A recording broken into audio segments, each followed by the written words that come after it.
Hi there. House of the Dragon just gave their first big interview spread, and it was again with Entertainment Weekly, but a new person was in charge. This new interviewer is Nick Romano, and he is the one who went to the set and was interviewing everyone and posted a series of articles and new exclusive photos. So much was included in all of this that I don't want to just read off the article cold. You could do that on your own. You're looking for analysis. And on the other hand, if you do analyze it, like David Lightbringer gave a good analysis, but it was a full-hour live stream, I'm worried that even before anyone posted anything, I'm worried that if I make an analysis, I know based on my notes, the size of them, it would be a full hour long, and it would bury some of the points I want to bring up. That more than one thing came up in these interviews. So my plan is, I realized it's better to divide up my notes around 7 major points, or through lines that I saw, that I cross-referenced and put together. Okay, these are points where they talk about Westeros in general, these are points where the actors are talking about casting, these are points where they're talking about specific thoughts on Rhaenyra and Alicent's characterization. So I cross-referenced, put everything into 7 categories, and I've split up my report into 7 videos. It's conceptually one report split into 7 pieces. It's one that is 7, you understand, making it shorter to give focus to each point. This is the introduction here, part 1, and this is just the overview for the new showrunner, Ryan Condal, his statements on what is this prequel era like, the Dance of the Dragons era, or rather, the lead-up to it in Season 1. Starting with the Great Council at Harrenhal, the beginning of the reign of Viserys. What was the reign of Viserys like? Well, it's the Targaryens at their height. There's been peace for 50 years. And he just gave a lot of quotes saying what I would have said. Like, if you're making a Targaryen conquest show, you talk about, this is the beginning of the Targaryen reign. They're still getting used to it. There's still people resisting it. Or Robert's Rebellion would be, well, the Targaryens are overthrown, people who used to be in power aren't. Like, how would you describe what characterizes this era in Westeros' history? It's an unprecedented age of wealth and prosperity, and it's kind of decadent almost, and they keep using the word decadent throughout it. So the thing I underlined in my immediate notes was, they get it. That is the point of this video. Just, they get it. When they're talking about the society as a whole, and this is reflected in designs, particularly in the costume work. You can tell this went into the costuming of, I've said this in costume videos I've made, that the stuff they have looks like, early Renaissance stuff from the Tudor era more than it does medieval stuff. That if this is the anarchy between Matilda and Stephen in England, that was in the 1100s. They don't look like that at all. They're wearing really expensive stuff. Later fashions from a very wealthy era, which makes sense for this, that they're all dazzling jewelry, all this stuff, that this is an unprecedented era of wealth, prosperity, and decadence. It makes sense. You can see it in the costuming. They mentioned it kind of, we made the Iron Throne bigger, both because it's more accurate to the books, and to visually show these are people wealthy and powerful enough to build megastructures like that, big stuff like that. So I thought they got it. Let me just read off some of these very quickly of just the quotes that stood out to me. I'm not reading it off in monotone, but the lines that stuck out to me, if you get this. Let's see, quote, "Under the rule of King Viserys," and this is, I'm judging how they describe it, "the country has seen more than 70 years of peace." It's covering, Viserys' reign covers 30 years. At the beginning of his reign, there's been 50 years of peace. By the end, there's been 70. So 50, 70, I'll use those terms interchangeably, but there's been peace for over 50 years. Underlined here, it's a time of great wealth, decadence, and prosperity. They get that. They're putting that in their description of it, which is why the Iron Throne is so decked out, and all the Targaryens have dragons. Quote from Condal, underlined here. "I wanted to tell a story about the height of Rome before the fall, and see the Targaryen dynasty at its very apex, so that we can understand the thing that was lost when it fell apart. That is great. As a book reader, he gets it. This is what he should be saying. He totally gets it. It's not a story about, zany Targaryen antics because they're crazy. He gets it. This is the high point of their civilization, then it falls apart through, civil war and rivalries and stuff. Another great quote directly from Condell. Quote, "Nobody alive in this story has ever seen a war or a meaningful conflict. Yes, there have been skirmishes and tournaments, but we're living in this society based on conflicts for power. We're watching a period of time where every man has been trained for battle since birth, but battle doesn't happen. That pent-up energy leaks out between the cracks and starts to wear on itself when you almost need the release of war in order to keep the whole thing from boiling over." And he really gets that too, that I've said this like with the older characters, they mentioned in the character descriptions for Harold Westerling, who's an elderly knight, that he was young during the Faith Militant Uprising, but it's starting to leave living memory, that the last major war were the wars against Maegor, which was 50 years, give or take, before the Great Council of Harrenhal. The Faith Militant Uprising, and then the wars against Maegor. So only people who are like 60 to 70 would even remember the last time there was a major war. And as Viserys' reign progresses 30 years to the dance, the handful of remaining people fade into history. They die off from old age. So when the dance happened, I wonder if part of it was no one remembered how bad war was, that a major feature is they weren't prepared for a war, so they kind of stumbled into it in terms of raising their armies. They didn't immediately raise what they needed to raise because they weren't on a war footing for a while, and they had to stumble their way into it. Reminds me of the American Civil War a bit, if you've studied that, in the early stages when they were just stumbling into it and didn't, like the early stuff, like first Bull Run time stuff, where they were not prepared. And conceptually that we need to make an industrialized effort to have conscription and do stuff that they didn't really know how big this was going to go. And in the Dance of the Dragons, both sides thought it would be done with diplomacy or maybe a few skirmishes. They didn't really know what was going to happen. But it still makes sense that even though the Targaryen peace has been in place for 50, eventually 80 years, on a historical scale, Westeros for thousands of years has been a land where men are trained in a feudal martial system to be knights and warriors. And yeah, there's tournaments and the occasional skirmishes against pirates or bandits in the Dornish marshes, but even they've been pretty much peaceful with Dorne. There were like 2 border skirmishes that were nothing. Like the Third Dornish War was a joke. It was glorified bandits. It wasn't a war. And the 4th one was a fleet action with the dragons that lasted a day. Frankly, the bigger conflict was the Irish pirates in Tarth, because it was a small conflict, but a random lucky shot killed the heir to the throne. But, other than a handful of pirate skirmishes and bandits and stuff, this is not a world, a society in Westeros that has known a full-scale war in living memory. Like, even in Game of Thrones, everyone remembers Robert's Rebellion. The older characters are veterans of it. In this, there's been peace for so long that everyone is decadent and complacent and does not think through the consequences of their actions because of that. They want a war to seize power and stuff. So Condell is saying all the right things here. This is what I would say he's describing this time period perfectly.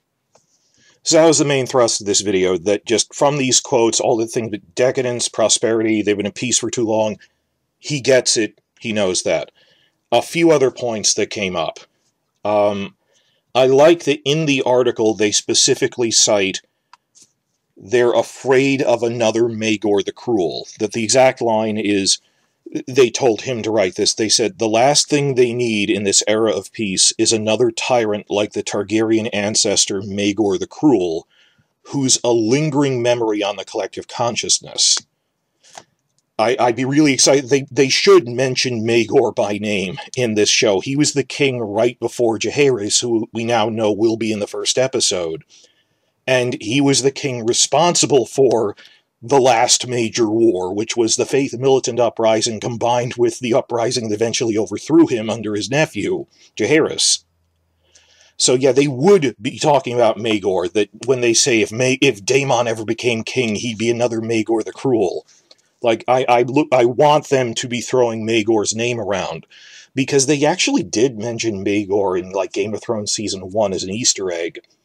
But people in the post-Robert's Rebellion era, who were like 250 years removed from Maegor, wouldn't walk around talking about Maegor that much.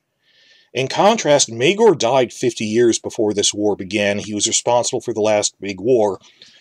People would be mentioning him as much as they mentioned the Mad King in Game of Thrones Season 1. That he was that infamous. And this was the last time we really had trouble like that. He was an infamous tyrant. So I want to see, like, Harold Westerling or the older characters mentioning, you don't remember what it was like when we were fighting Maegor. That when he nearly brought everything down because he was such a tyrant, he turned the realm against him. And Jaehaerys set it all to rights and brought peace again.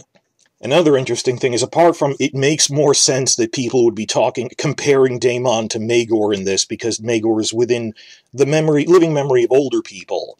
I really hope, of course, that it, like, helps set up other prequels that they're mentioning. I think that if they had a Targaryen conquest prequel, it would basically be I, Claudius with dragons, and Visenya is Livia.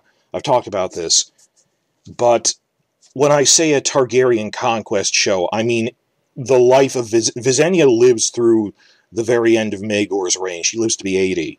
She'd be the through line. So when I say Targaryen conquest, I mean Season 1 would be the conquest, Season 2 would be the First Dornish War, and like Season 5 would be the fall of Maegor, because Martin said Sons of the Dragon could be like 3 books or TV seasons. So when I say a Targaryen conquest show, I mean like a 5-season show combining the conquest with the Sons of the Dragon era. And yeah, eventually, after the Dance of the Dragons show is over, they should eventually move on to doing the conquest thing. So help set it up. Mention this is Balerion, the skull, the dragon of Aegon the Conqueror. And by the way, these are also things that happened in the Faith Militant Uprising, to set up interest in these other spin-offs. So that helps. And I've made other videos where I said we heard rumors that I thought were pretty obvious, that how are they setting up the other prequels that they're considering, that, like, what we've heard, which probably makes sense, is, like, Corlys's castle on Driftmark is filled with these really elaborate props and, like, jeweled statues of his treasures from the East. So when he's, like, walking guests around his thing, he'll go, and here's the statue I got in my 3rd voyage to Yeti. You know, to seed the ground for, as a prequel hook for, let's have a young Corlys spin-off. Here's all this cool stuff from his voyages in display mounts in his castle. That's obvious. That's a straightforward way to set that up. Another one we heard is there's going to be this point where Viserys and Daemon are, like, looking at artwork of the Doom of Valyria, and explain it very clearly of who Daenys the Dreamer was, what the Doom was, why that happened. I've heard that too, and based on all the artwork we've seen, like the frescoes showing Valyrian history in the Red Keep, I think that's probably true as well. This would be setting up Maegor. But the other thing, if they're mentioning him in this Entertainment Weekly thing, they're probably mentioning him a lot in dialogue. The one I hadn't mentioned was the Nymeria one, Nymeria and the 10,000 Ships of the Rhoynar. Well, how would they set that up? It's not quite as organic to fit it in as a young Corlys or Targaryens talking about the Doom, because it affects, you know, their history. I heard this rumor that there's this shot here now of Alicent and Rhaenyra, and Alicent is holding a history book. And we've heard there's lots of scenes of them, you know, studying together with maesters and stuff, because they're, you know, noble women of the castle. They'd be, you know, going to history lessons and stuff. I heard someone gave a description of a prop or a scene where they said that Alicent and Rhaenyra are just having a history lesson in their history book about Nymeria and the Rhoynar and the 10,000 ships. We've heard that's how they're going to work it in, is, oh, read it in a history book. There's a couple other things in Game of Thrones, like the White Book of the Kingsguard, where that's when they first mentioned Dunk and Egg in dialogue, or just Joffrey's reading out loud the Dunk and Egg chapter and remarking on it to Jaime. So a lot of people are saying, oh, this is obviously Alicent with Sefton Barth's book, Unnatural History. Well, she read that to Jaehaerys. This is some other point where she's reading a book with Rhaenyra, and we've heard it's a book about Nymeria. So now that I actually see her prominently holding a book, that rumor is probably true, because this backs up things we've heard. Which I think is just, yeah, shove it in. We need to make a cinematic universe here with the one show that's on screen now. I'm all for that. As for other details about the show in general, this is the overview, part 1 of 7 of my report. Just that Condal gets it, the tone of it, that this is them at their height before their fall, they're decadent.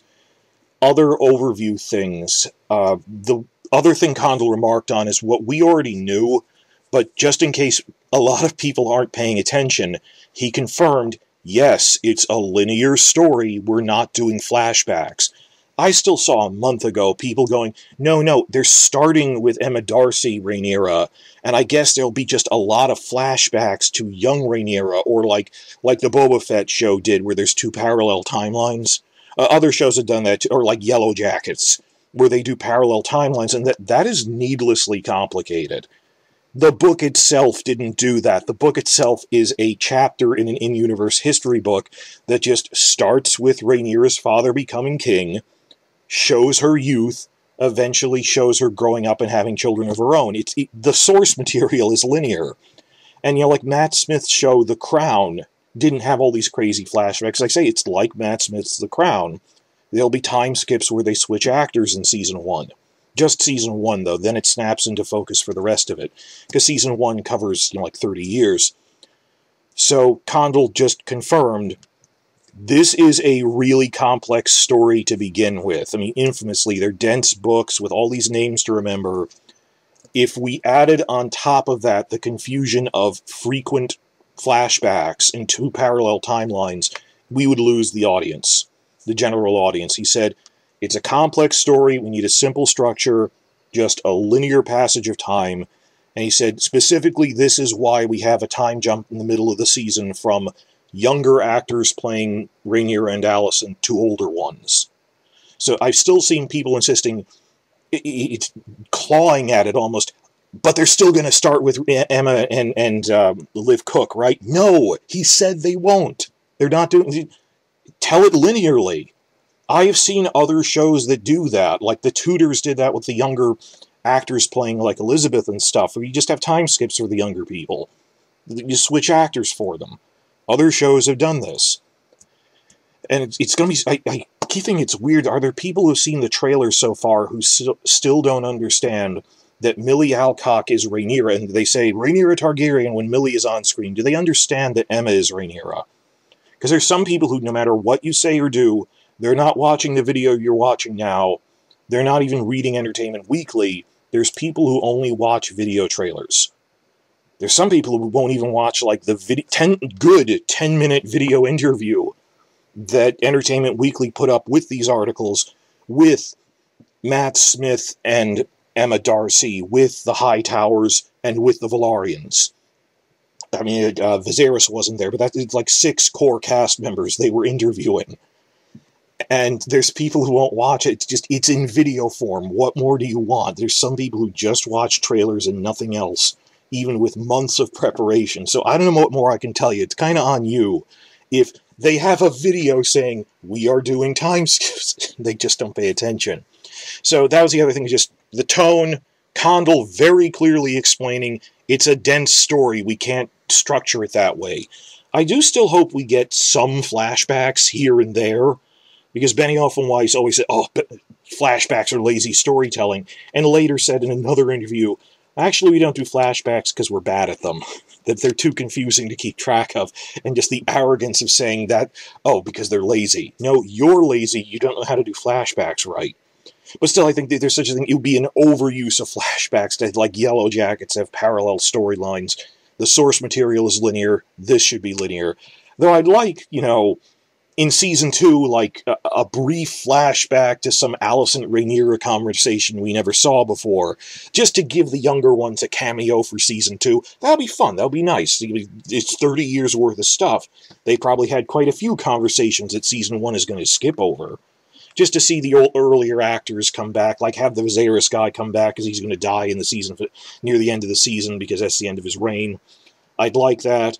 I also mentioned the stuff where they might be setting up other prequels, like they'll read a book about Nymeria, or they will frequently mention Maegor, also for the practical reason that he only died 50 years ago, and he was the last major war was against him.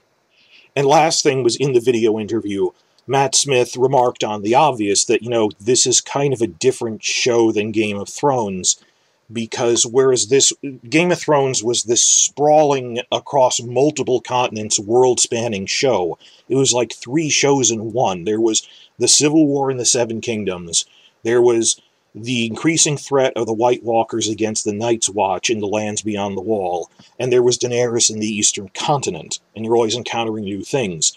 Even relative to the War of the Five Kings storyline, they said this is a lot more focused, particularly in Season 1. We don't have 2 other storylines at the Wall or in the Eastern Continent. Matt Smith saying, this is very focused on the halls of power in the capital city, King's Landing. Granted, like Season 2 will introduce the Riverlands and the Reach or something, but even then, that's like the 3 stories that Game of Thrones was mashed together. Let's just focus on the War of the Five Kings and add dragons to it. Same thing, but even then, I think Season 1, I saw a season breakdown. Half of all scenes in Season 1 were set in King's Landing. That more so in this, that they're not going to be at Winterfell in Season 1. They're not going to be at a couple of different locations. It's mostly King's Landing and Dragonstone. And the nearby island Driftmark, which is a new location.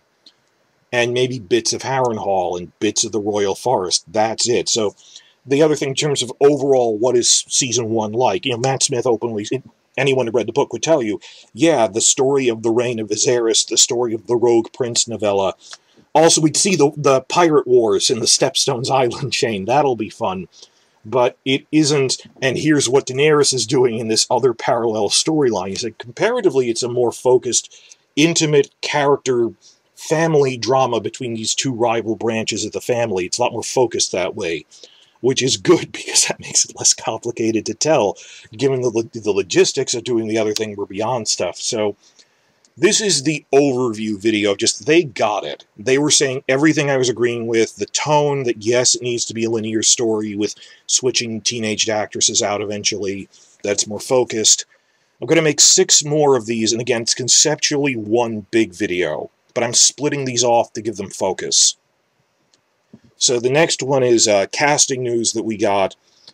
Things that they said about the audition process. 4th point is the scale of just how big. They're talking about a couple of things about how bigger it is now. Then number 5 is everything the Hightower and Velaryon actors said about their roles. Number 6 is the Rogue Prince or a King's Brother, which is everything Matt Smith said about his role and that his brother said about his role in these new interviews, of just how they're these 2 brothers playing off each other like that, and how their interaction defines them. 7th and last will be, this is the biggest one, this is 3 pages in my notes, everything about their characterization of Rhaenyra and Alicent, and everything they said about how they're playing that. So this is 7 pieces of one video that I've broken up to make it easier to watch. Please like and subscribe, and stick around right after the jump for part 2.